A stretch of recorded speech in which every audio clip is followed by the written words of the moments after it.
Welcome to our quick webinar that explains all the first loan product details. To qualify for the first loan, a borrower must be an Idaho resident, must occupy the property for the life of the loan, and have good credit and employment history.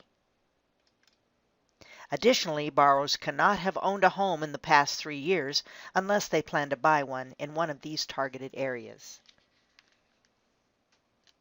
The household must meet income limits.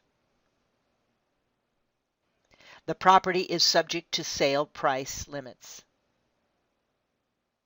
The first loan must be insured through FHA, VA, or RD. Property types include single-family, townhomes, and warrantable condominiums. An important feature of the first loan product is that recapture is no longer a worry, but it is important to understand this possible tax. Recapture is a tax paid to the IRS only when all 3 items listed above occur. This is no longer a worry because in the extreme rare instance that recapture is invoked, Idaho Housing offers a recapture reimbursement guarantee.